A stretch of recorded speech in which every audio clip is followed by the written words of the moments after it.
بسم الله الرحمن الرحيم. تبارك الذي بيده الملك وهو على كل شيء قدير، الذي خلق الموت والحياة ليبلوكم أيكم أحسن عملا وهو العزيز الغفور، الذي خلق 7 سماوات طباقا ما ترى في خلق الرحمن من تفاوت فارجع البصر هل ترى من فطور، ثم ارجع البصر كرتين ينقلب إليك البصر خاسئا وهو حسير، ولقد زينا السماء الدنيا بمصابيح وجعلناها رجوما للشياطين وأعتدنا لهم عذاب السعير، وللذين كفروا بربهم عذاب جهنم وبئس المصير.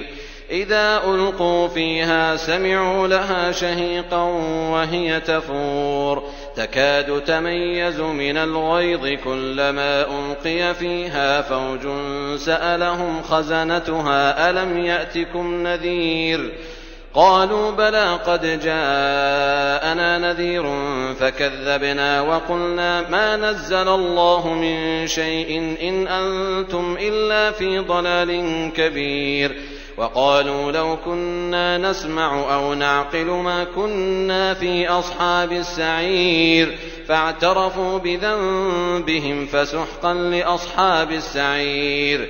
إن الذين يخشون ربهم بالغيب لهم مغفرة وأجر كبير، وأسروا قولكم أو اجهروا به إنه عليم بذات الصدور، ألا يعلم من خلق وهو اللطيف الخبير. هو الذي جعل لكم الأرض ذلولا فامشوا في مناكبها وكلوا من رزقه وإليه النشور. أأمنتم من في السماء أن يخسف بكم الأرض فإذا هي تمور، أم أمنتم من في السماء أن يرسل عليكم حاصبا فستعلمون كيف نذير. ولقد كذب الذين من قبلهم فكيف كان نكير. أولم يروا إلى الطير فوقهم صافات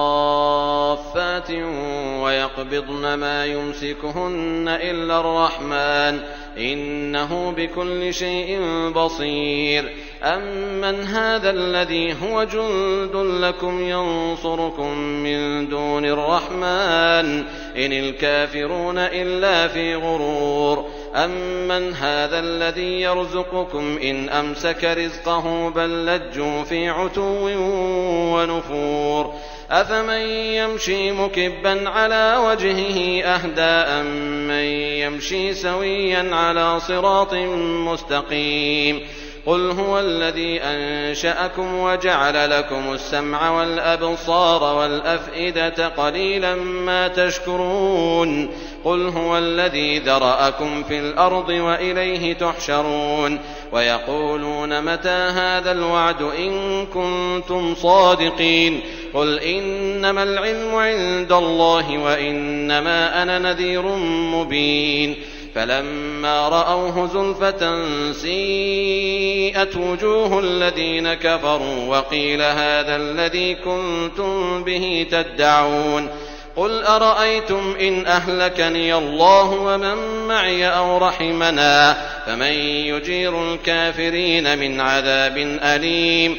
قل هو الرحمن آمنا به وعليه توكلنا فستعلمون من هو في ضلال مبين. قل أرأيتم إن أصبح ماؤكم غورا فمن يأتيكم بماء معين.